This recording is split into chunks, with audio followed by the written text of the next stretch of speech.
नमस्कार। आपके अपने चैनल ज़िंदगी सुपरफास्ट में आप सभी का बहुत बहुत स्वागत, वंदन, अभिनंदन। मैं मंगल स्वरूप उपस्थित हूँ आज एक और कहानी के साथ।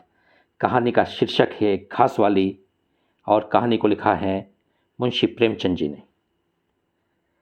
मुलिया हरी भरी घास का गट्ठा लेकर आई तो उसका गेहुआ रंग कुछ तमतमाया हुआ था और बड़ी बड़ी मद भरी आँखों में शंका समाई हुई थी। महावीर ने उसका तमतमाया हुआ चेहरा देखकर पूछा, क्या है मुलिया, आज कैसा जी हैं? मुलिया ने कुछ जवाब न दिया। उसकी आंखें डबडबा गई। महावीर ने समीप आकर पूछा, क्या हुआ है, बताती क्यों नहीं? किसी ने कुछ कहा है? अम्मा ने डांटा है? क्यों इतनी उदास है? मुलिया ने सिसक कर कहा, कुछ नहीं हुआ। हुआ क्या है, अच्छी तो हूँ। महावीर ने मुलिया को सिर से पांव तक देखकर कहा, चुपचाप रोएगी, बताएगी नहीं? मुलिया ने बात टालकर कहा, कोई बात भी हो, क्या बताऊं? मुलिया इस उसर में गुलाब के फूल थी, गेहुआ रंग था, हिरन की सी आंखें, नीचे खिंचा हुआ चिबुक, कपोलों पर हल्की लालिमा, बड़ी बड़ी नुकीली पलकें, आंखों में एक विचित्र आर्द्रता जिसमें एक स्पष्ट वेदना, एक मूक व्यथा झलकती रहती थी। मालूम नहीं चमारों के इस घर में वह अप्सरा कहाँ से आ गई थी। क्या उसका कोमल फूल सा गात इस योग्य था कि सर पर घास की टोक रखकर बेचने जाती? उस गांव में भी ऐसे लोग मौजूद थे जो उसके तलवे के नीचे आंखें बिछाते थे, उसके एक चितवन के लिए तरसते थे, जिनसे अगर वह एक शब्द भी बोलती तो निहाल हो जाती। लेकिन उसे आए साल भर से अधिक हो गया था, किसी ने उसे युवकों की तरफ ताकते या बातें करते नहीं देखा। वह घास लिए निकलती तो ऐसा मालूम होता मानो उषा का प्रकाश सुनहरे आवरण में रंजित अपनी छटा बिखेरते जाता हो। कोई गजलें गाता, कोई छाती पर हाथ रखता, पर मुलिया नीचे आंख किए अपनी राह चली जाती। लोग हैरान होकर कहते, इतना अभिमान? महावीर में ऐसे क्या सुर खाब पर लगे हैं, ऐसा अच्छा जवान भी तो नहीं है, न जाने यह कैसे उसके साथ रहती है। मगर आज ऐसी बात हो गई जो इस जाति की और युवतियों के लिए चाहे गुप्त संदेश होती, मुलिया के लिए हृदय का शूल थी। प्रभात का समय था, पवन आम की बौर की सुगंधित सा मतवाला हो रहा है, आकाश पृथ्वी पर सोने की वर्षा कर रहा था। मुलिया सिर पर झोवा रखे घास छीलने चली तो उसका गेहुआ रंग प्रभात की सुनहरी किरणों से कुंदन की तरह दमक उठा। एकाएक युवक चैन सिंह सामने से आता हुआ दिखाई दिया। मुलिया ने चाहा कि कतरा कर निकल जाए, मगर चैन सिंह ने उसका हाथ पकड़ लिया और बोला, मुलिया, तुझे क्या मुझ पर जरा भी दया नहीं आती? मुलिया का वह फूल सा खिला हुआ चेहरा ज्वाला की तरह दहक उठा। वह जरा भी नहीं डरी, जरा भी न झिझकी, झोवा जमीन पर गिरा दिया और बोली, मुझे छोड़ दो, नहीं तो मैं चिल्लाती हूँ। चैन सिंह को आज जीवन में एक नया अनुभव हुआ। नीची जातों में रूप माधुर्य का इसके सिवा और काम ही क्या है। वह ऊंची जात वालों का खिलौना बने। ऐसे कितने ही मार्क उसने जीते थे, पर आज मुलिया के चेहरे का रंग, उसका वह क्रोध, वह अभिमान देखकर उसके छक्के छूट गए। उसने लज्जित होकर उसका हाथ छोड़ दिया। मुलिया वेग से आगे बढ़ गई। संघर्ष की गर्मी में चोट की व्यथा नहीं होती, पीछे से टीस होने लगती है। मुलिया जब कुछ दूर निकल गई तो क्रोध और भय तथा अपनी बेकसी का अनुभव कर उसकी आंखों में आंसू भर आए। उसने कुछ देर जब्त किया, फिर सिसक सिसक कर रोने लगी। अगर वह इतनी गरीब न होती तो किसी की मजाल थी कि इस तरह उसका अपमान करता। वह रोती जाती थी और घास छिलती जाती थी। महावीर का क्रोध वह जानती थी, अगर उससे कह दे तो वह इस ठाकुर के खून का प्यासा हो जाएगा, फिर न जाने क्या हो। इस ख्याल से उसके रोए खड़े हो गए। इसलिए उसने महावीर के प्रश्नों का कोई उत्तर न दिया। दूसरे दिन मुलिया घास के लिए न गई। सास ने पूछा, तू क्यों नहीं जाती? और सब चली गई। मुलिया ने सिर झुकाकर कर कहा, मैं अकेली न जाऊंगी। सास ने बिगड़ कर कहा, अकेली क्या तुझे बाग ले जाएगा? मुलिया ने और भी सिर झुका दिया। और दबी हुई आवाज़ में बोली, सब मुझे छेड़ते हैं। सास ने डांटा, न तू औरों के साथ जाएगी न अकेली जाएगी, तो फिर जाएगी कैसे? यह साफ साफ क्यों नहीं कहती कि मैं न जाऊंगी? तो यहाँ मेरे घर में रानी बन के निभा न होगा? किसी का को चाम प्यारा नहीं होता, काम प्यारा होता है। तू बड़ी सुंदर है तो तेरी सुंदरता को चाटूं? उठा झाबा और घास ला। द्वार पर नीम के दरख्त के साये में महावीर खड़ा घोड़े को मल रहा था। उसने मुलिया की रोनी सूरत बनाए जाते देखा, पर कुछ बोल न सका। उसका बस चलता तो मुलिया को कलेजे में बिठा लेता, आंखों में छिपा लेता, लेकिन घोड़े का पेट भरना भी जरूरी था। घास मोल लेकर खिलाए तो 12 आने रोज से कम न पड़े। ऐसी मजदूरी ही कौन होती है? मुश्किल से 150 रुपये मिलते हैं, वह भी कभी मिले कभी न मिले। जब से यह सत्यानाशी लारियां चलने लगी, इक्के वाले की बखियां बैठ गई, कोई सेंत भी नहीं पूछता। महाजन को 150 रुपये उधार देकर इक्का और घोड़ा खरीदा था, मगर लॉरियों के आगे इक्के को कौन पूछता है? महाजन का सूद भी न तो पहुंच सकता था, मूल का तो कहना ही क्या। ऊपर मन में बोला, न मन हो तो रहने दो, देखी जाएगी। इस दिलजोई से मुलिया निहाल हो गई। बोली, घोड़ा खाएगा क्या? आज उसने कल का रास्ता छोड़ दिया और खेतों की मेड़ों से होती हुई चली। बार बार सतर्क आँखों से इधर उधर देखती ताकती जाती थी। दोनों तरफ ऊख के खेत खड़े थे। जरा भी खड़खड़ाहट होती, उसका जी सन्न जाता। कहीं कोई ऊख में छिपा न बैठा हो। अगर कोई बात हुई, ऊख के खेत से निकल गए, आमों के बाग निकल गए, सींचे हुए खेत नजर आने लगे। दूर के कुएं पर पूर चल रहा था। खेतों की मेड़ों पर हरी हरी घास जमी हुई थी। मुलिया का जी ललचाया। यहाँ आधा घंटे में जितनी घास छिल सकती है, सूखे मैदानों में दोपहर तक न छिल सकेगी। यहाँ देखता ही कौन है? कोई चिल्लाएगा तो चली जाऊंगी। वह बैठकर घास छिलने लगी और 1 घंटे में उसका आधा छाबा भर गया। वह अपने काम में इतनी तन्मय थी कि उसे चैन सिंह के आने की खबर ही न हुई, और एकाएक उसने आहट पाकर सिर उठाया तो चैन सिंह को खड़ा देखा। मुलिया की छाती धक से हो गई। जी में आया भाग जाए, झाबा उलट दे और खाली झाबा लेकर चली जाए, पर चैन सिंह ने कई गज के फासले से ही रुककर कहा, डर मत, डर मत। भगवान जानता है मैं तुझसे कुछ न बोलूँगा।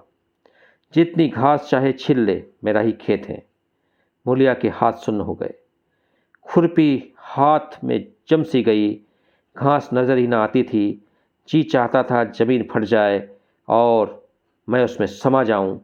ज़मीन आंखों के सामने तैरने लगी। चैन सिंह ने आश्वासन दिया, छिलती क्यों नहीं?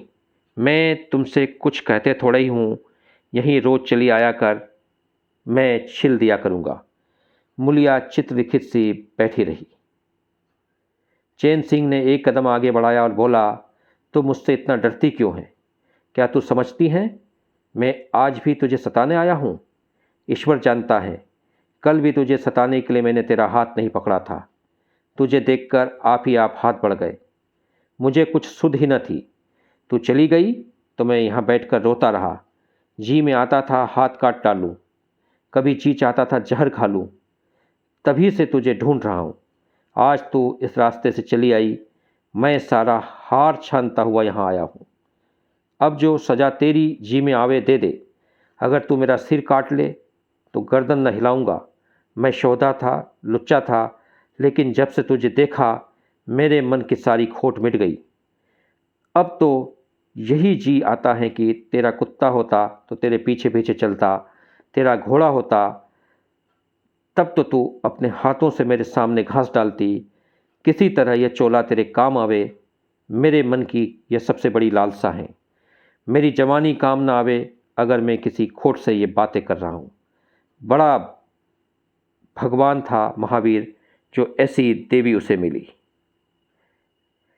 मुलिया चुपचाप सुनती रही, फिर नीचा सिर करके भोलेपन से बोली, तो तुम मुझे क्या करने को कहते हो? चैन सिंह और समीप आकर बोला, बस तेरी दया चाहता हूँ। मुलिया से सिर उठाकर उसकी ओर देखा। उसकी लज्जा न जाने कहाँ गायब हो गई। चुभते हुए शब्दों में बोली, तुमसे एक बात कहूँ, बुरा तो न मानोगे? तुम्हारा ब्याह हो गया या नहीं? चैन सिंह ने दबी जबान में कहा, ब्याह तो हो गया, लेकिन ब्याह क्या है, खिलवाड़ है। मूलिया के होठों पर अवहेलना की मुस्कुराहट झलक पड़ी। बोली, फिर भी अगर मेरा आदमी तुम्हारी औरत से इस तरह की बातें करता तो तुम्हें कैसा लगता? तुम उसकी गर्दन काटने को तैयार हो जाते कि नहीं? बोलो, क्या समझते हो कि महावीर चमार हैं? मैं उसकी देह में लहू नहीं है? उसे लज्जा नहीं है? अपनी मर्यादा का विचार नहीं है? मेरा रूप रंग तुम्हें भाता है? क्या घाट के किनारे मुझसे कई सुंदर औरतें नहीं घूमा करती? मैं उनके तलवों की बराबरी भी नहीं कर सकती। तुम उनमें से किसी को क्यों नहीं जाते और क्यों नहीं उनसे दया की भीख मांगते? क्या उनके पास दया नहीं है?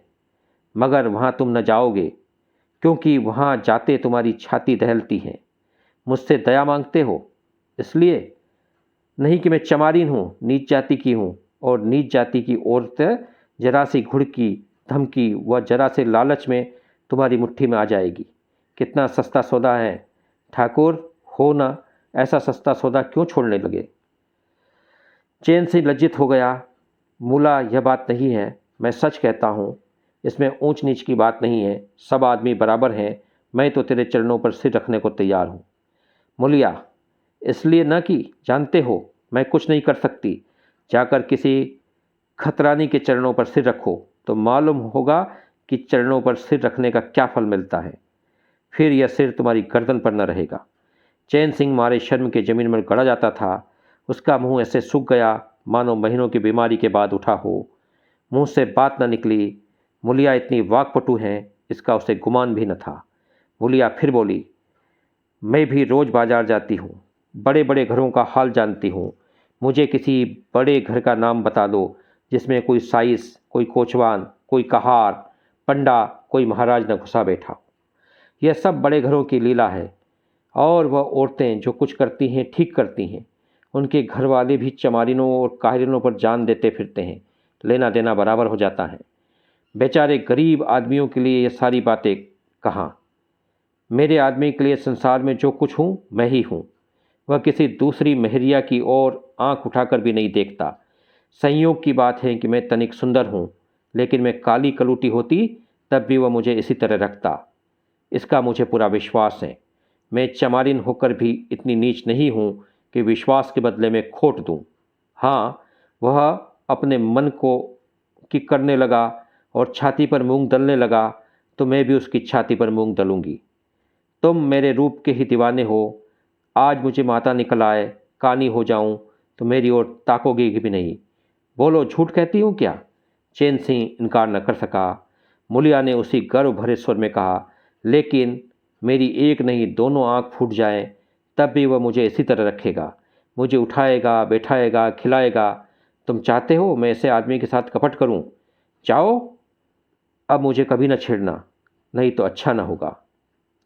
जवानी का जोश है, बल है, दया है, साहस है, आत्मविश्वास है, गौरव है और सब कुछ जो जीवन के पवित्र, उज्जवल और पूर्ण बना देता है। जवानी का नशा घमंड है, निर्दयता है, स्वार्थ है, शेखी है, विषय वासना, कटुता है और वह सब कुछ जो जीवन को पशुता, अहंकार और पतन की ओर ले जाता है। चैन सिंह पर जवानी का नशा था। मूलिया के शीतल छींटों ने नशा उतार दिया। जैसे उबलती हुई चाशनी में पानी के छींटे पड़ जाने से फेन मिट जाता है, मैल निकल जाता है और निर्मल शुद्ध रस निकल आता है। जवानी का नशा जाता रहा, केवल जवानी रह गई। कामिनी के शब्द जितनी आसानी से दीन और ईमान को गारत कर सकते हैं, उतनी ही आसानी से उनका द्वार भी कर सकते हैं। चैन सिंह उस दिन से दूसरा ही आदमी हो गया। गुस्सा उसकी नाक पर रहता था। बात बात पर मजदूरों को गालियां देना, डांटना और पीटना उसकी आदत थी। आसामी उससे थर थर काँपते थे।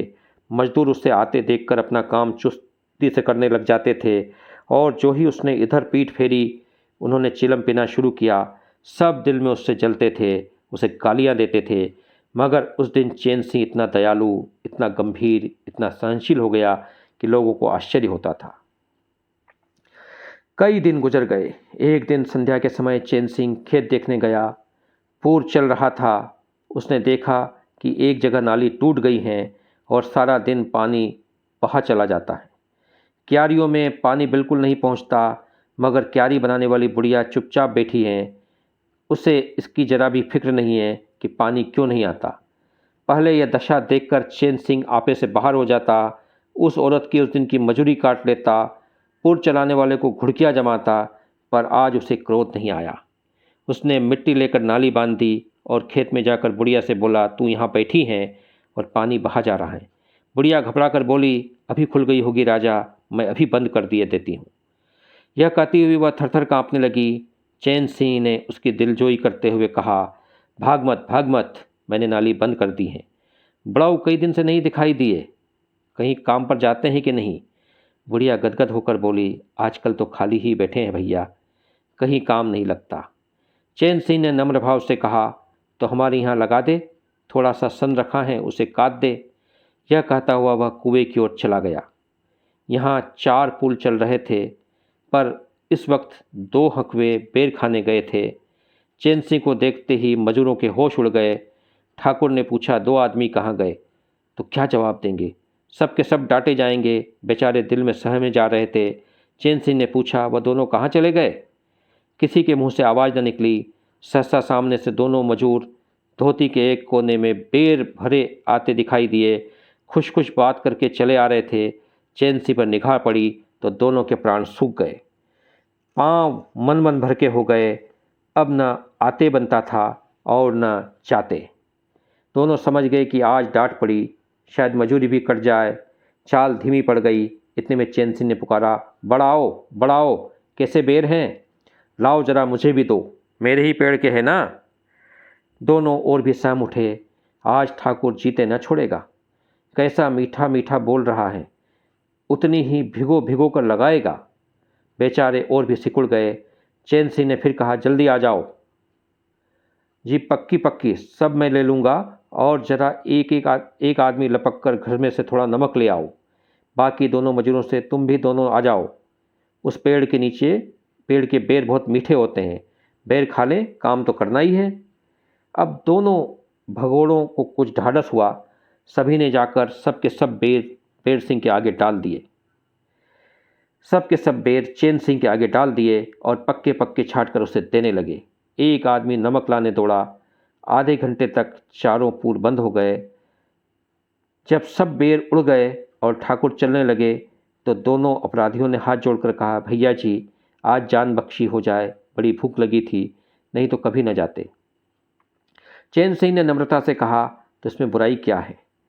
मैंने भी तो बेर खाए, 1 आध घंटे का हरज हुआ, यही ना। तुम चाहोगे तो घंटे भर का काम आधे घंटे में कर दोगे, न चाहोगे तो दिन भर में 1 घंटे भर का काम न होगा। चैन सिंह चला गया तो चारों बातें करने लगे।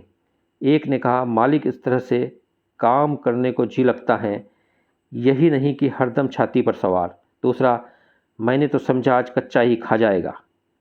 तीसरा, कई दिनों से देखता हूँ मिजाज नरम हो गया है। चौथा, सांझ को पूरी मजूरी मिले तो कहना। पहला बोला, तुम तो गोबर गणेश हो, आदमी का रूख नहीं पहचानते। दूसरा, अब खूब दिल लगाकर काम करेंगे। तीसरा, और क्या, जब उन्होंने हमारे ऊपर छोड़ दिया तो हमारा धर्म है कि काम में कोई कसर न छोड़े। चौथा, मुझे तो भैया ठाकुर पर अब भी विश्वास नहीं आता। एक दिन चैन सिंह किसी काम से कचहरी जाना था। 5 मील का सफ़र था। यूँ तो वह बराबर अपने घोड़े पर जाया करता था, पर आज धूप बहुत तेज़ हो रही थी। सोचा इक्के पर चलूं। महावीर को कहलवा भेजा, मुझे लेते जाना। कोई 9 बजे महावीर ने पुकारा। चैन सिंह तैयार बैठा था। चट इक्के पर बैठ गया, मगर घोड़ा इतना दुबला हो रहा था, इक्के की गद्दी इतनी मेली और फटी हुई, सारा सामान इतना रद्दी कि चैन सिंह को उस पर बैठते हुए शर्म आई। पूछा, यह सामान क्यों बिगड़ा हुआ है महावीर? तुम्हारा घोड़ा तो इतना दुबला कभी न था। क्या आजकल सवारियाँ कम हैं क्या? महावीर ने कहा, नहीं मालिक, सवारियाँ काहे नहीं हैं, मगर लारियों के सामने इक्के को कौन पूछता है। कहाँ 2, ढाई, 3 की मजूरी करके घर लौटता था, कहाँ 20 आने के भी मिल जाए तो बड़ी बात है। क्या जानवर को खिलाऊं, क्या आप खाऊं, बड़ी विपत्ति में पड़ा हूँ। सोचता हूँ एक का घोड़ा बेच कर आप लोगों की मजूरी कर लूँ, पर कोई ग्राहक नहीं लगता। ज़्यादा नहीं तो 12 आने तो घोड़े को ही चाहिए, घास ऊपर से। जब अपना ही पेट नहीं भरता तो जानवर को कौन पूछे। चैन सिंह ने उसके फटे हुए कुर्ते की ओर देखकर कहा, 2-4 बीघे खेती क्यों नहीं कर लेते। महावीर सिंह ने सर झुकाकर बोला, खेती के लिए बड़ा पौरुष चाहिए मालिक। मैंने तो यही सोचा है कि कोई ग्राहक लग जाए तो एक्के को औने पौने दाम में निकाल दूं और फिर घास छीलकर बाजार ले जाया करूं। आजकल सास पतोहू दोनों छीलती हैं, तब जाकर 10-12 आने पैसे नसीब होते हैं। चैन सिंह ने पूछा, तो बुढ़िया बाजार जाती होगी। महावीर लजाता हुआ बोला, नहीं भैया, वह इतनी दूर कहाँ चल सकती है। घर वाली चली जाती हैं, दोपहर तक घास छिलती हैं, तीसरे पहर बाजार जाती हैं, वहाँ से घड़ी रात गए लौटती हैं। हलकान हो जाती हैं भैया, मगर क्या करूं, तकदीर पर किसका क्या जोर। चैन सिंह कचहरी पहुंच गए और महावीर सवारियों की टोह में इधर उधर इक्के को घुमाता हुआ शहर की तरफ चला गया। चैन सिंह ने उसे 5 बजे आने को कह दिया। कोई 4 बजे चैन सिंह कचहरी से फुर्सत पाकर बाहर निकले। हाथे में पान की दुकान थी। जरा और आगे बढ़कर एक घना बरगद का पेड़ था। उसकी छाह में बेसोही तांगे लगे थे। एक के फिटने खड़ी थी। घोड़े खोल दिए गए। वकीलों, मुख्तारों, औरत अफसरों की सवारियां यहीं खड़ी रहती थी। चैन सिंह ने पानी पिया, पान खाया और सोचने लगा, कोई लारी मिल जाए तो जरा शहर चला जाऊं, कि उसकी निगाह एक घास वाली पर पड़ गई। सिर पर घास का झाबा रखे साइसों से मोल भाव कर रही थी। चैन सिंह का हृदय उछल पड़ा, यह तो मुलिया है। बनी ठनी एक गुलाबी साड़ी पहने कोच वालों से तोल मोल कर रही थी। कई कोचवान जमा हो गए थे। कोई उससे दिल लगी करता था, कोई घूरता था, कोई हंसता था। एक काले कलूटे कोचवान ने कहा, मुला, घास तो उड़ के अधिक से अधिक 6 आने का ही है। मुलिया ने उन्माद पैदा करने वाली आंखों से देखकर कहा, 6 आने पर लेना है तो सामने घसियारने बैठी हैं, चले जाओ, 2-4 पैसे कम में ही पाओगे। मेरी घास तो 12 आने में ही जाएगी। एक अधेड़ कोचवान ने फीटन के ऊपर से कहा, तेरा जमाना है, 12 आने नहीं, 1 रुपया मांग, लेने वाले झक मार कर देंगे। निकलने दे वकीलों को, अब देर नहीं है। एक तांगे वाले ने, जो गुलाबी पगड़ी बांधे हुए था, बोला, बड़ऊ के मुंह में पानी भराया, अब मुलिया काहे को किसी की ओर देखेगी। चैन सिंह को ऐसा क्रोध आ रहा था कि इन दुष्टों को जूते से पीटे। सबके सब कैसे उसकी ओर टकटकी लगाए ताक रहे थे, आंखों से पी जाएंगे। और मुलिया भी यहाँ कितनी खुश थी, न लजाती थी, न झिझकती थी, न दबती हैं। कैसे मुस्कुरा कर रसीली आंखों से देख देख कर सिर का आंचल खिसका खिसका कर मुंह मोड़ मोड़ कर बातें कर रही है, वह मुलिया जो शेरनी की तरह तड़प उठी थी। इतने में 4 बजे अमले और वकील मुख्तारों का एक मेला सा निकल पड़ा। अमले लारियों पर दौड़े, वकील मुख्तार इन सवारियों की ओर चले। कोचवान ने भी चटपट घोड़े जोते। कई महाशय मुलिया के रसिक नेत्रों की ओर देखा और अपनी अपनी गाड़ियों पर जा बैठे। एकाएक मुलिया घास का झाबा लिए उस फिटन की ओर दौड़ी। फिटन में एक अंग्रेजी फैशन का जवान वकील साहब बैठे थे। उन्होंने पायदान पर घास रखवा ली, जेब से कुछ निकालकर मुलिया को दे दिया। मुलिया मुस्कुराई। दोनों में कुछ बात हुई जो चैन सिंह न सुन सके। एक क्षण में मुलिया प्रसन्न मुख घर की ओर चली। चैन सिंह पान वाले की दुकान पर विस्मृति की दशा में खड़ा रहा। पान वाले ने दुकान बढ़ाई, कपड़े पहने और केबिन का द्वार बंद करके नीचे उतरा तो चैन सिंह की समाधि टूटी। पूछा, क्या दुकान बंद कर दी हैं? पान वाले ने सहानुभूति दिखाकर कहा, इसकी दवा करो ठाकुर साहब, ये बीमारी अच्छी नहीं है। चैन सिंह ने चकित होकर पूछा, कैसी बीमारी भाई? पान वाला बोला, कैसी बीमारी? आधा घंटे से यहाँ खड़े हो जैसे कोई मुर्दा खड़ा हो। सारी कचहरी खाली हो गई, सब दुकानें बंद हो गई, मेहतर तक झाड़ू लगाकर चल दिए। तुम्हें कुछ खबर नहीं है? यह बुरी बीमारी है, जल्दी दवा करा डालो। चैन सिंह ने छड़ी संभाली और फाटक की ओर चला कि महावीर का एक्का सामने से आता दिखाई दिया। कुछ दूर एक्का निकल गया तो चैन सिंह ने पूछा, आज कितने पैसे कमाए महावीर? महावीर ने हंसकर कहा, आज तो मालिक दिन भर खड़ा ही रहा, किसी ने बेगार में भी न पकड़ा, ऊपर से 4 पैसे की बीड़ियाँ भी पी गया। चैन सिंह ने जरा देर के बाद कहा, मेरी एक सलाह है, तुम मुझसे 1 रुपये रोज लिया करो। बस जब मैं बुलाऊं तो एक्का लेकर चले आया करो। तब तो तुम्हारी घरवाली को घास लेकर बाजार न आना पड़ेगा। बोलो मंजूर हैं? महावीर ने सजल आंखों से देखकर कहा, मालिक आपका ही तो खाता हूँ, आपकी प्रजा हूँ, जब मर्जी है पकड़ मंगवाइए आप। चैन सिंह ने बात काटकर कहा, नहीं, मैं तुमसे बेगार नहीं लेना चाहता। तुम मुझे 1 रुपये रोज़ ले जाया करो। घास लेकर घरवाली को बाजार मत भेजा करो। तुम्हारी आबरू मेरी आबरू हैं।